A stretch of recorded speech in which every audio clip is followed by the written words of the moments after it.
You are about to make the worst decision of your life. I know that because I made it 30 years ago. I sat in a chair just like yours in a guild office just like this one, and I looked at a contract just like the one sitting in front of you right now. I read the name on it. I read the species classification, and I laughed. My name is Kreth Vaughn.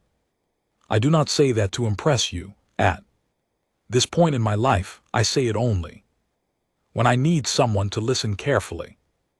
And I need you to listen carefully right now. I have been hunting for over 200 years. I have crossed 47 star systems in pursuit of marks. I have brought in beings that other hunters refused to touch, warlords, syndicate leaders, creatures that could crack a ship's hull with their natural strength. I have a record of 847 confirmed captures, 6 escapes. 3 of those ended with the mark dead by someone else's hand before I could collect. I tell you this not to show off. I tell you this so that when I say what I am about to say, you understand it does not come from fear, and it does not come from weakness. It comes from the single most important lesson my 200 years of hunting has ever taught me. The contract in front of you has a human's name on it. Put it down. Walk away. Tell the client you are unavailable. Tell them you are sick. Tell them you retired. Tell them anything you need to tell them, but do not take that contract, because if you do, you will not be hunting a person. You will be stepping into a trap that was built the moment they realized someone might come for them, and you will not even know you are inside it until the walls are already closing. I know this because the trap closed on me. His name was Marcus Vale. 30 years ago, the Veth Syndicate contacted my office on Keth Station with an offer that was frankly insulting in how generous it was. The number they quoted was 3 times my standard rate. At the time, I took that as a sign of how badly they wanted him back. Looking back now, I think it was the universe trying to warn me. The file they sent was thin. That should have been my first signal. In my experience, a thin file on a mark means one of 2 things. Either the target is genuinely unimportant, or the client does not fully understand who they hired. With Marcus Vale, it was neither. The file was thin because Marcus Vale had spent considerable effort making sure it stayed that way. What I knew, he was a cargo runner, mid-30s by human reckoning, operating a single crew freighter called the Harrow Dawn out of a mid-rim port called Shelter S.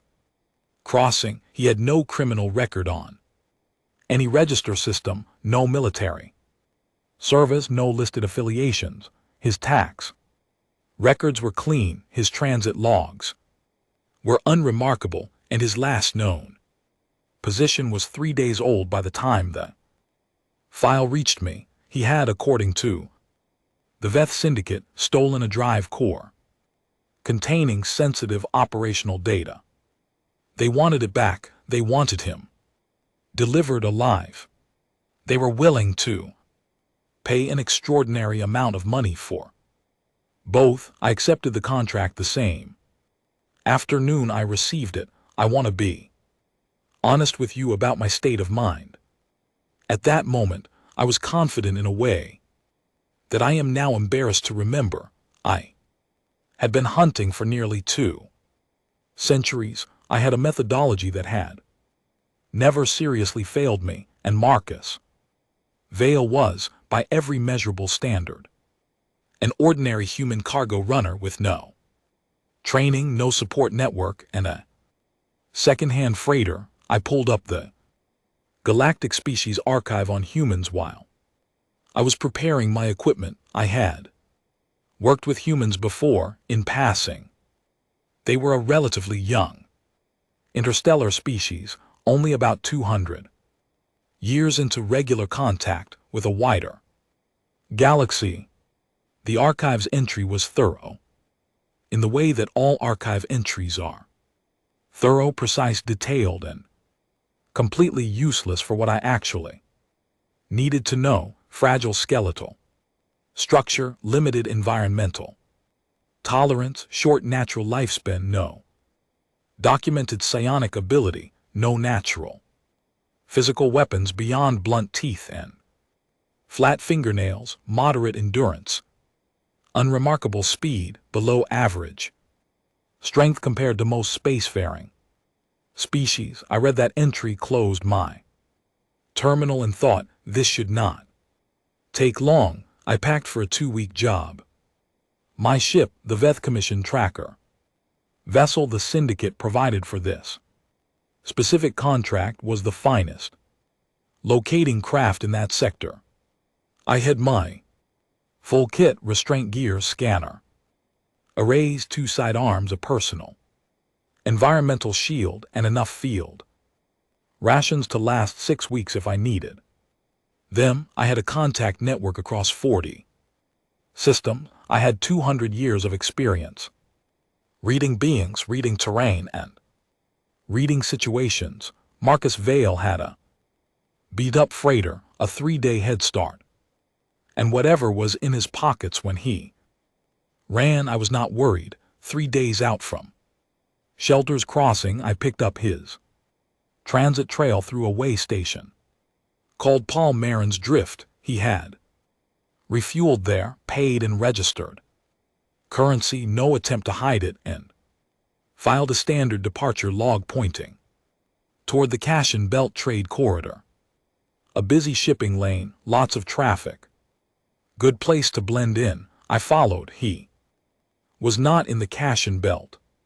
There was a ship registered under a variant spelling of the Herodin's ID number, which was clever enough that it took my scanner nearly 4 hours to flag the discrepancy. By then, the real Herodin had already moved on. I backtracked. I found the actual exit point. I recalculated. He had used the Cashin Belt traffic as cover to double back toward Paul Marin's Drift, then cut through a less monitored shipping corridor toward the outer rim. I adjusted my course and told myself this was simply a competent fugitive doing what competent fugitives do. I told myself that for 3 more days. By the end of the first week, I had tracked him to a mid-rim trading post called the Varnish Stop. According to my information, he had been there 2 days before I arrived. He had purchased food, supplies, a signal booster, and a crate of general hardware components. He had spoken to local mechanic about a fuel line issue. He had been polite. According to 3 separate witnesses, he left no forwarding information. The hardware components bothered me. I went through the purchase list carefully. Each item on its own was ordinary: a signal booster, calibration tools, adhesive compound, a length of flex conduit, 2 pressure valves, a set of microcharges typically used in mining operations, a cargo runner with a fuel line issue. Had no reason to buy microcharges. I stood in the middle of the Varnish Stop supply corridor with that purchase list in my hand, and for the first time since accepting the contract, I felt something shift in the back of my mind. It was not quite alarm.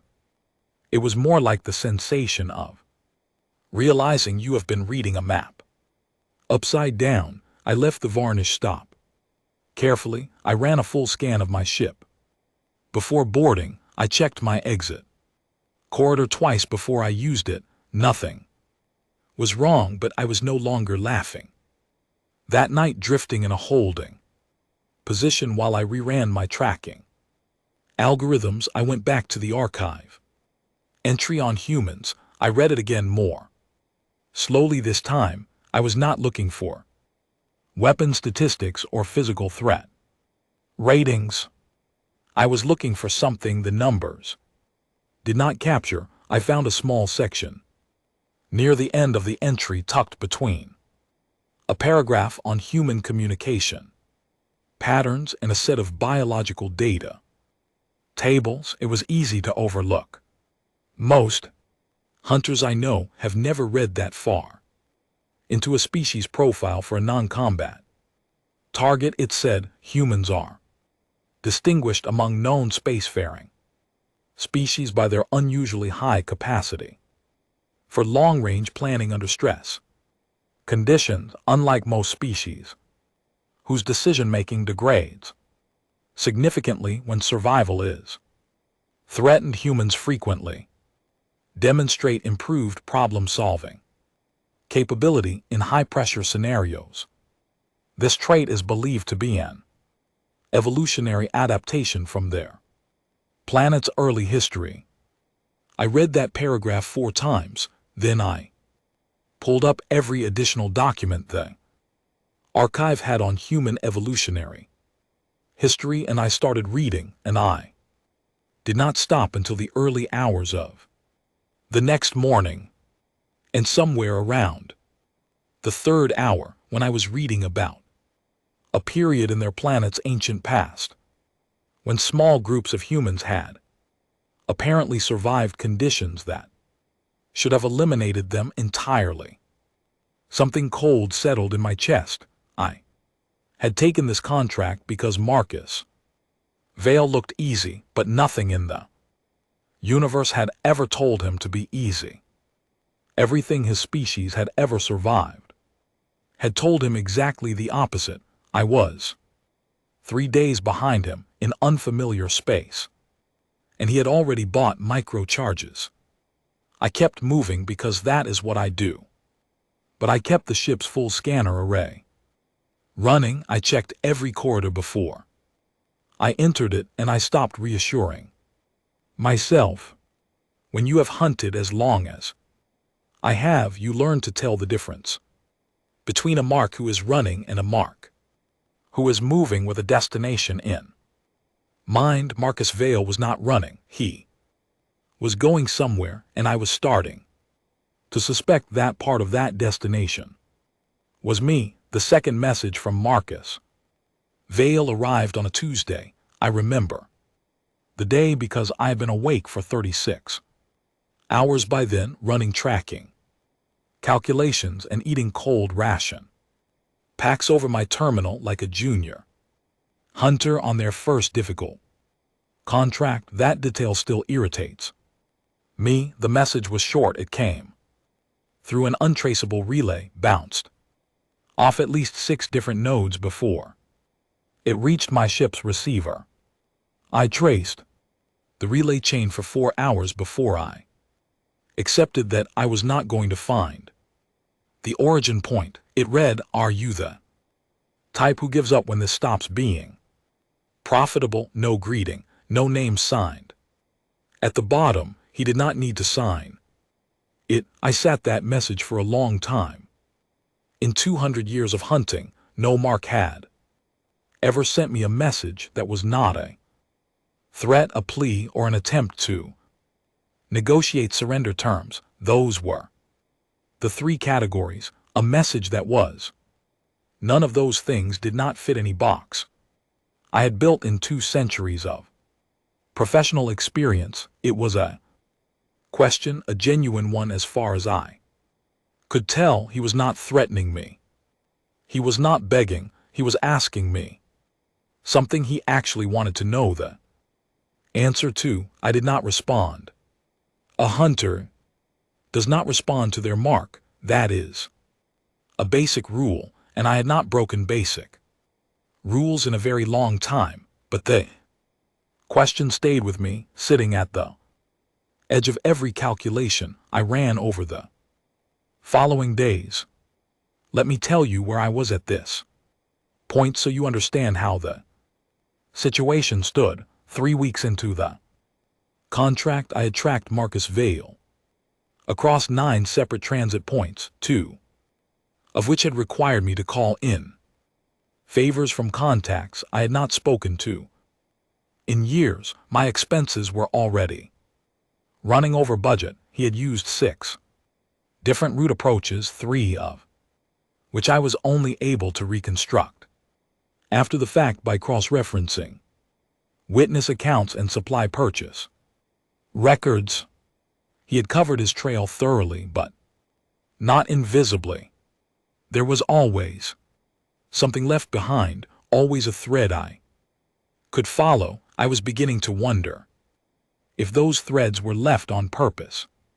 The hardware purchased at the varnish stop had not been the last unusual supply acquisition.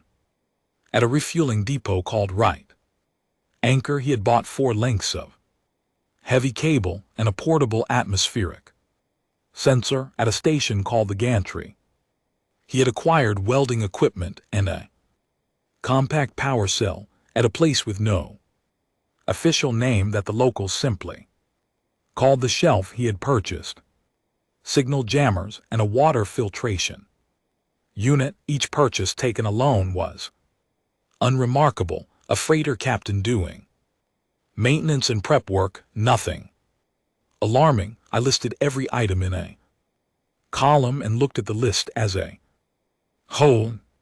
It took me about 90 seconds to understand what I was looking at. He was building something, not one thing necessarily, more likely several.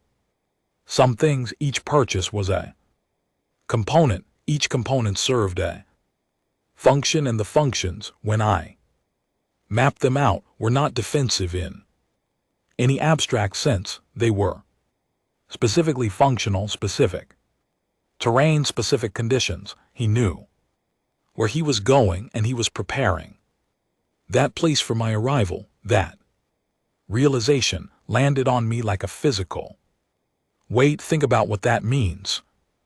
Man with no military training, no known combat history, running from one of the most experienced hunters in the registered galaxy, and he was not simply fleeing. He was not looking for a hole to hide in. He was looking for ground.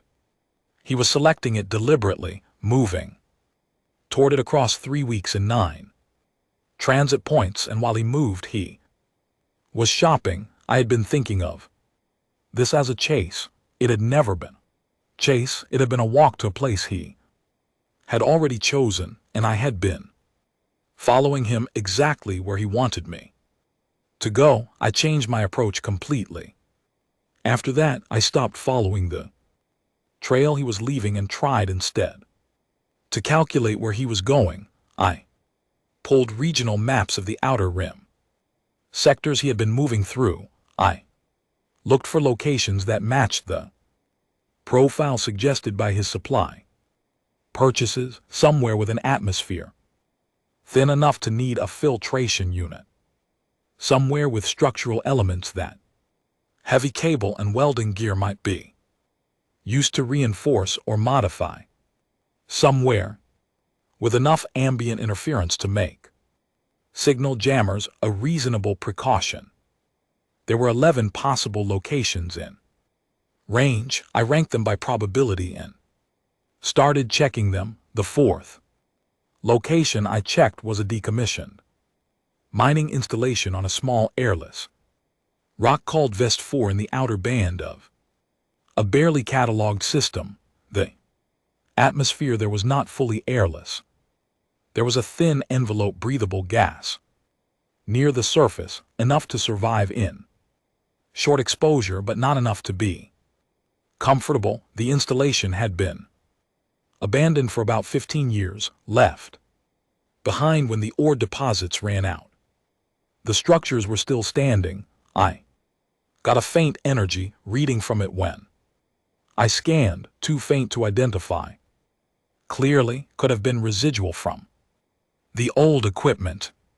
Could have been something active. I circled the system for 6 hours, running passive scans, saying nothing, touching nothing. Then I landed, because that is what hunters do. We go toward the uncertain signal. We do not sit in orbit and wonder. I want to tell you about the installation at Vestige 4 because this is the moment where everything changed, not just the contract me. The structure was spread across about 200 m of flat low-gravity terrain, several connected buildings, low profile, built for function rather than anything else, the kind of construction you see at extraction sites. Across the outer rim, sealed corridors, heavy door panels, pressurized sections for the workers who had lived there. Once everything dark and cold and still, I moved through it carefully. I had my scanner running. I checked every corner. I tracked the faint energy signature deeper into the installation. Through a main corridor, past a row of empty equipment bays toward what had once been the central operations room. My scanner lit up about 8 seconds before I reached the operations room door. It did not light up because it had found Marcus Vale. It lit up because it had found the first of the sensor triggers. I stopped. I stood in that cold, dark corridor on a dead rock in an unnamed system, and I looked at the readout on my scanner, and I began to understand. The sensor trigger was connected to something. I traced the connection. It led to a second trigger positioned at the other end of the corridor.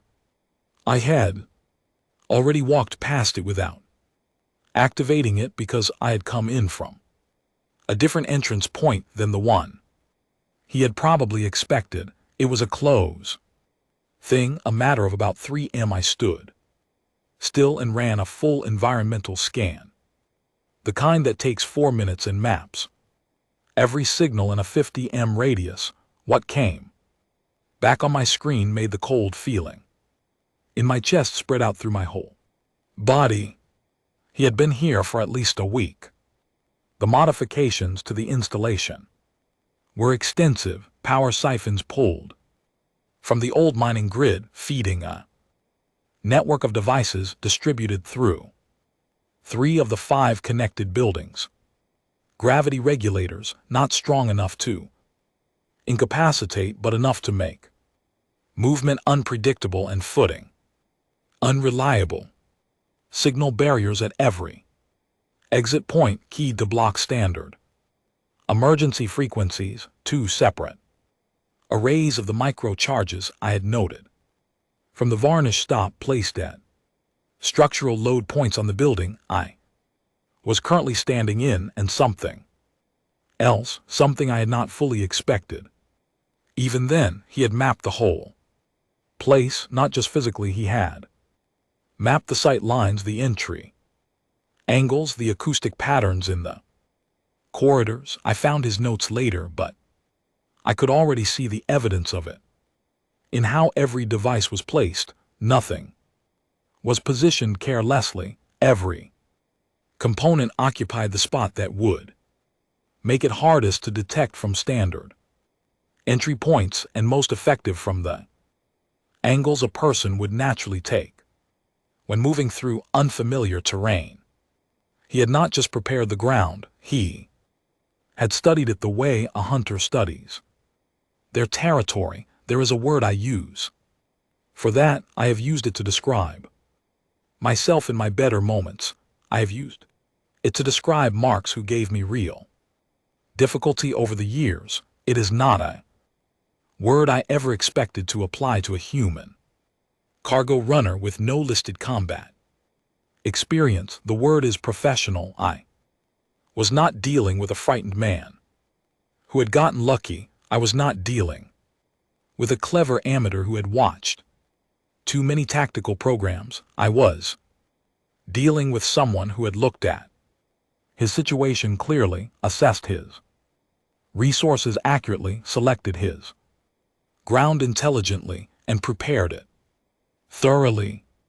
And he had done all of this while staying 3 days ahead of me across 9 transit points, while sending me exactly the right amount of trail to keep me following without making me suspicious enough to stop.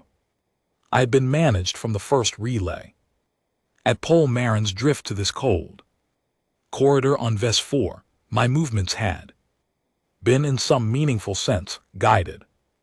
I will tell you something that I've never told any other living person. Standing in that corridor, reading my scanner, understanding what I was looking at, I was afraid, not of the charges in the walls, not of the gravity traps or the signal blocks. I was afraid in the specific way that a hunter becomes afraid when they realize for the first time in a very long time that they might not be the most capable person in the situation. I decided to move. I chose the safest path out of the building, carefully, slowly checking every step. I almost made it. The trigger I had missed on the way in was not a sensor trigger, it was on a timer. I was 12 m from the door when the gravity regulators activated throughout the building simultaneously, and the lighting system, which I had not even identified as something he had modified, cut to full darkness, and the floor underneath my left foot shifted at an angle my body was not expecting. I went down hard. My scanner hit the floor and skittered away. My left arm took the impact badly. I got up immediately. That is trained 200 years of it, but I was disoriented in the dark in a gravity field that was fluctuating in irregular pulses with charges in the walls and a signal block over every exit. I survived the next 4 hours because I am very good at what I do, but I want to be honest with you about the margin. The margin was not comfortable. When I finally got clear of the installation, my ship was 40 m away, and my left arm was not functioning properly. I had used my emergency beacon, which I had been careful to run on a non-standard frequency, one of several personal modifications I had made to my kit over the years, and I had my 2 side arms, one of which was still fully charged. I had 2 broken components in my scanner and a crack in my environmental shield generator, and somewhere in that installation or nearby, Marcus Vale was watching. I know this because when I reached my ship and got the hatch open and sat down on the floor of the cargo bay with my back against the wall, I found a small sealed container sitting just inside the hatch. It had not been there when I landed. Inside the container, a field medical kit, including a bone reset brace for left arm injuries, and a small written note. The note said, "I didn't bring you here to end this. I brought you here so you'd understand what you're dealing with. There's water in the kit. Drink it. You've had a long day." I sat on the floor of my cargo bay for a while. I drank the water. I used the bone reset brace. Then I did something I had not done in many, many years.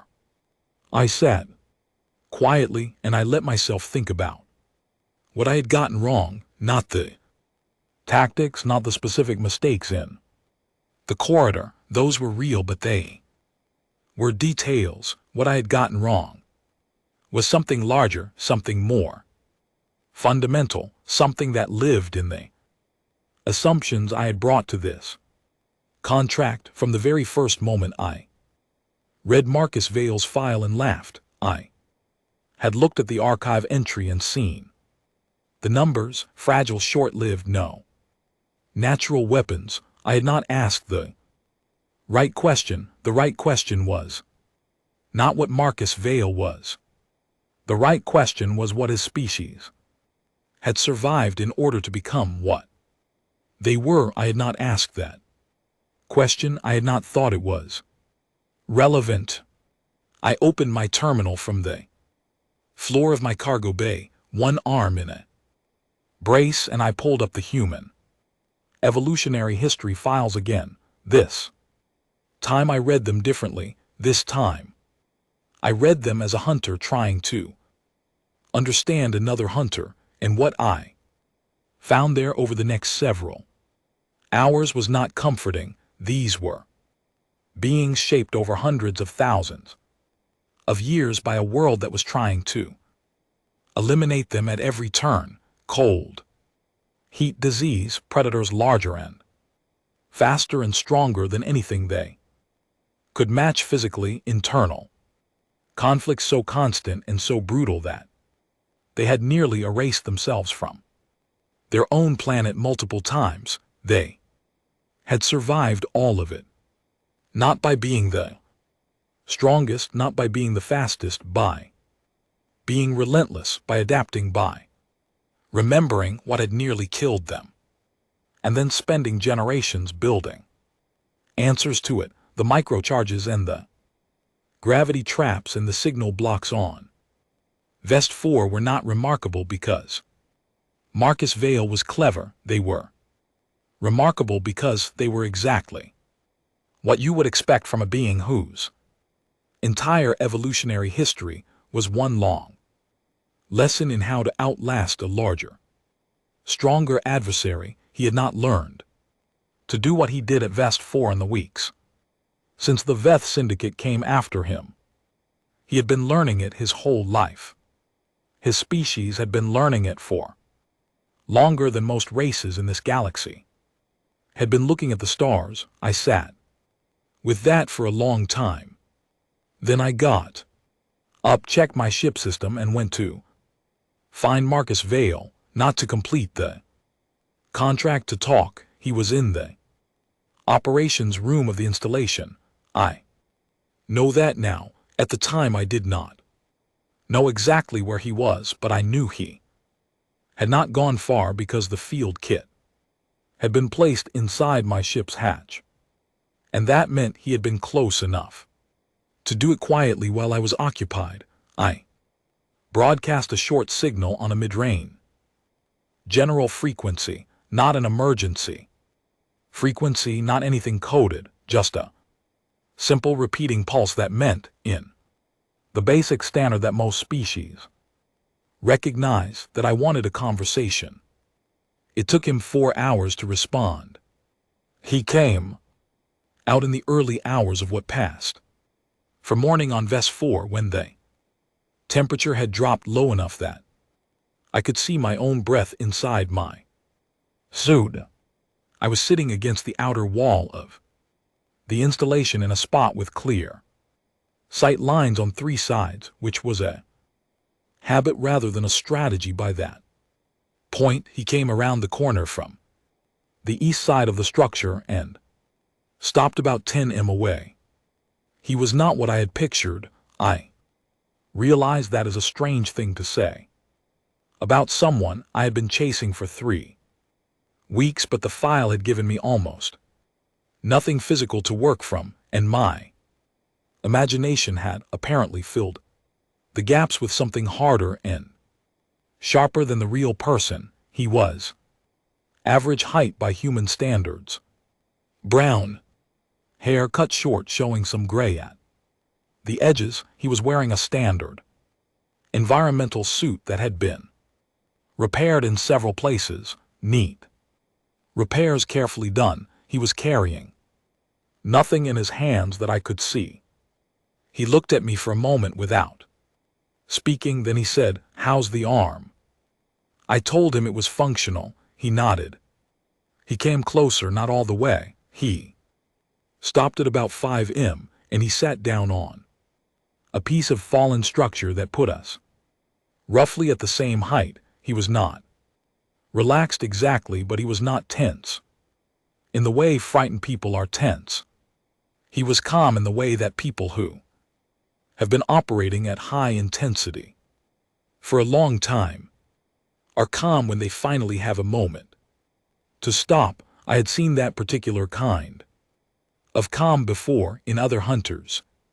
Mostly, I asked him directly, why had he not finished it in the installation when he had the advantage? He did not look surprised by the question. He thought about it for a moment, the way people do, when they want to give an honest answer, rather than a quick one. Then he said, "Because I didn't need to, and because you're not the problem." I asked him what the problem was. He told me, and this is where the story changes from being about a hunt to being about something larger. The drive core data that the Veth Syndicate wanted back was not stolen goods. It was not commercial intelligence or financial records or any of the dozen things I had assumed it might be when I accepted the contract.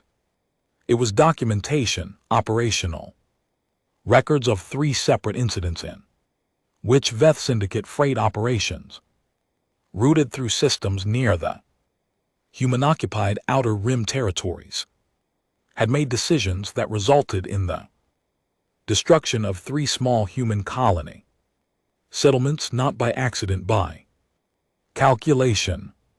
The settlements had been in the way of a resource extraction agreement the syndicate had been negotiating with a local governing body. The settlements were legally registered and protected under Galactic Council colonial charter. The syndicate had documentation that they knew this. They had destroyed the settlements anyway and submitted falsified incident reports attributing the losses to navigation failures. 412 people across 3 separate colony sites. Marcus Vale had been a freight coordinator for a syndicate-affiliated contractor at the time. He had seen the real records. He had understood what they meant. He had copied them onto a drive core and walked out of his job and spent the next 18 months trying to figure out how to get that data to someone who could act on it, while the syndicate spent those same 18 months trying to find him quietly before he succeeded. When quiet options had not worked, they had hired me. I sat against the outer wall of an abandoned mining installation on a dead rock in an unnamed system, and I listened to Marcus Vale explain this to me in a flat, careful voice, and I thought about 412 people, and I thought about the contract in my ship's storage, and I thought about 200 years of professional decisions, and I thought about what the word professional is actually supposed to mean. When he finished speaking, we sat in silence for a while. Then I asked him the question I had been building towards since the moment he left that note in my cargo bay. I said, "When you were in the installation, when I was inside the building and you had every device in place and the signal blocked, what would you have done if I hadn't come out?" He looked at me steadily. "I had 3 more options ready," he said. He described them calmly, without any performance in it. No threat, no pride, no attempt to impress me. He simply described what he would have done, in what order and why each step would have followed from the last. He described the contingencies he had for each option. He described the decision tree he had built in his head for how the situation might develop, depending on my response to each step.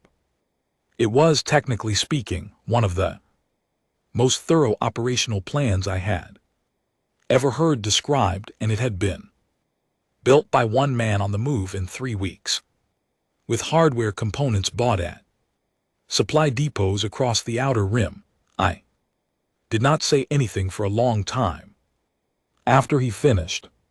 Then I reached into my kit, pulled out the physical contract chip the Veth Syndicate had given me, and I held it up between 2 fingers so he could see it clearly. Then I pressed the override key on the chip's edge, the manual termination function that burns the contract data and releases all tracking tags, and I held it until the chip was dark and blank in my hand.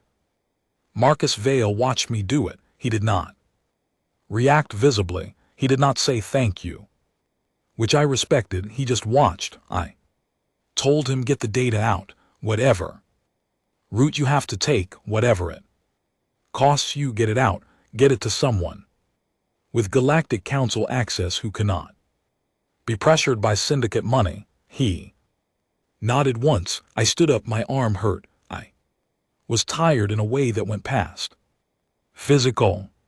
I said one more thing before I went back to my ship. I said I read about your species, the history, the old part. He waited. You are all built from something that refused to stop. I said every one of you. He looked at me for a moment. Something moved in his expression, not quite a smile, not quite. Something sadder than that, more like recognition. Yeah, he said, we are. I went back to my ship. I did not look back. I left Ves 4 and I filed a contract termination report with my guild office, citing irreconcilable target verification failure, a technical category that means the client misrepresented the nature of the mark. It protects my record without requiring me to explain what actually happened. The Veth Syndicate tried to dispute it. I did not take their calls. That is what I am telling you now, sitting in this office, watching you look at that contract. You want to know what happened after? That is a reasonable thing to want to know. Marcus Vale got the data out. I do not know exactly how. I made no further contact because I thought it was better for both of us if I did not. What I know is that approximately 8 months after I left Ves 4, a formal complaint was filed with the Galactic Council's Colonial Oversight Division, supported by authenticated documentation. Of the 3 incidents, the Veth Syndicate's senior operational leadership was remanded to Council custody within a year of that filing. The lower levels of the organization scattered. The Syndicate itself, as a functioning entity, no longer exists. Marcus Vale's name appears nowhere in the public record of those proceedings. Whether that was by design or by the arrangement of someone who helped him, I do not know. What I know is that he is, as far as I have been able to determine, still alive, still moving, exactly as difficult to find as he was when I was paid to find him. I spent 14 months recovering from the injuries I sustained at Vestal 4, not just the arm. There were other things: 3 cracked structural bones, damage to my environmental suit's pressure lining that I had not fully noticed at the time, and an impact concussion that I had also failed to properly notice at the time, which my medical team informed me was not a minor oversight. I came back to hunting after that. I am still hunting now, but I came back differently.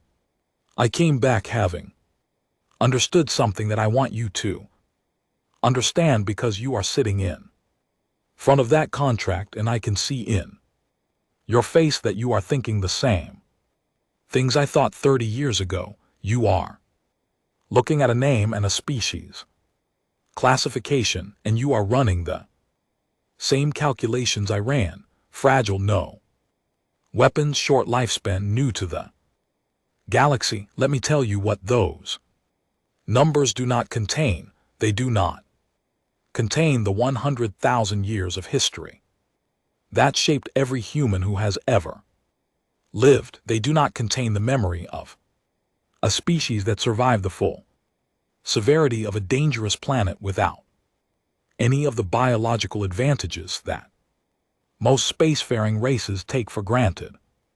They do not contain the particular quality of mind that emerges when a creature learns over thousands of generations that the way to survive a world that is trying to eliminate you is to think further ahead than the threat, to use the environment against the thing coming for you and to keep moving no matter what.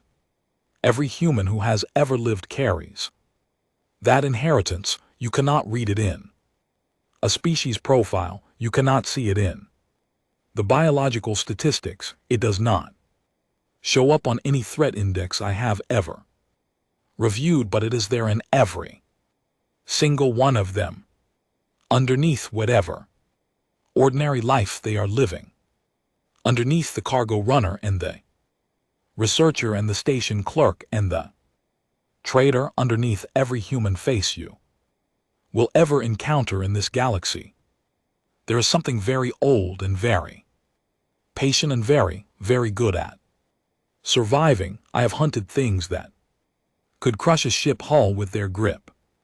I have tracked species that could move through vacuum without a suit. I have brought in beings with natural armor that standard sidearms could not penetrate. I have never said what I am about to say about any of them. Do not hunt humans, not because you will necessarily fail, not because every human is a Marcus Vale. Most of them are not. Most of them you will never meet, and most of the ones you might be contracted against will not have his particular combination of intelligence and preparation and nerve, but some of them will.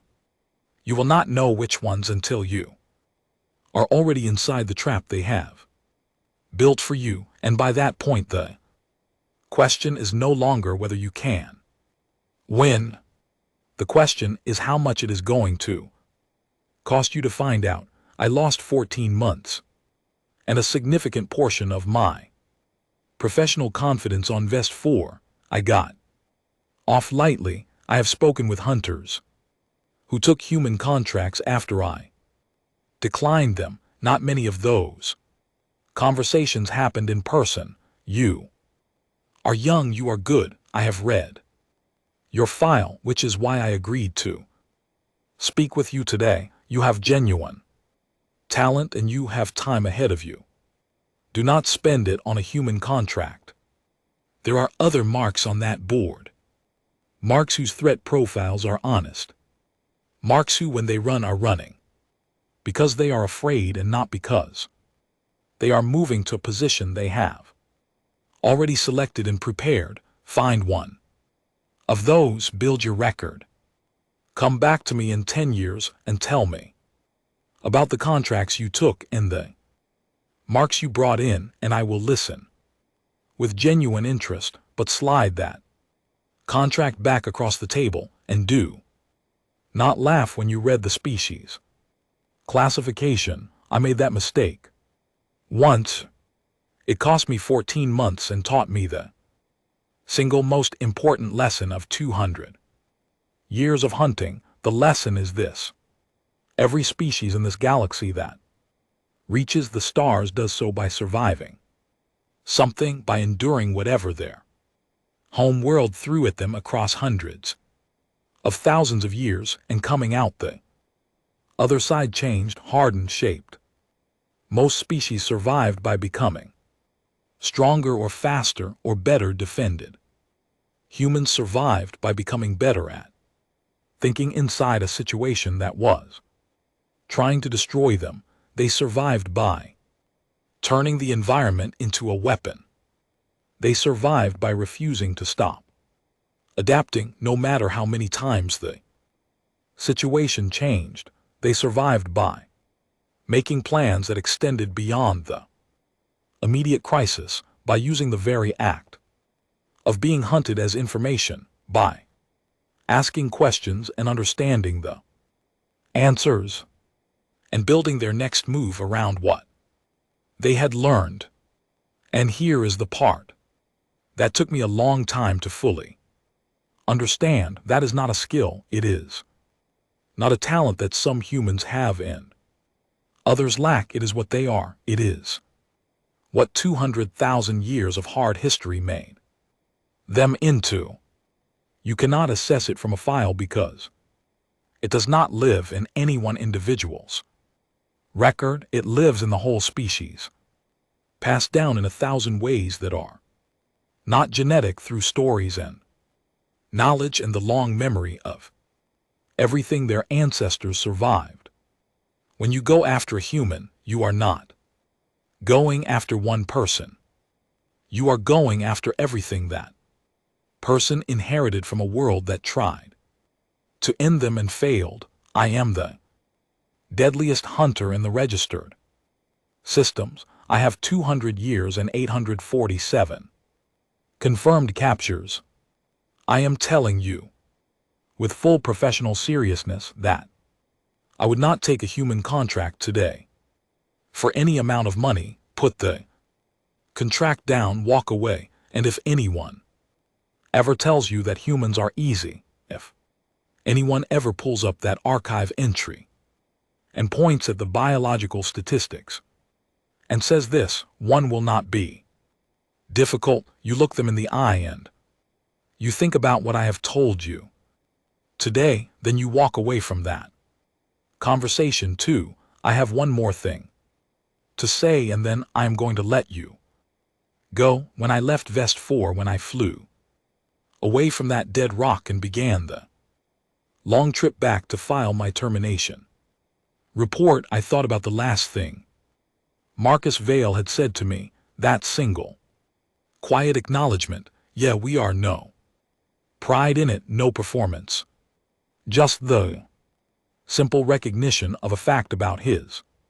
species that he had clearly known for a long time, had probably known the way people know things that are so fundamental they stop thinking about them consciously, the way you stop thinking about your own heartbeat. He had been running for over a year before I found him. He had been alone for most of it. He had been carrying 412 names in the evidence of what happened to them, and the knowledge that very powerful interests wanted both him and that evidence to disappear. He had done all of that while staying ahead of the best hunter in the registered systems, and when it was over, when I burned the contract and told him to get the data out, he had not looked relieved. He had not looked proud.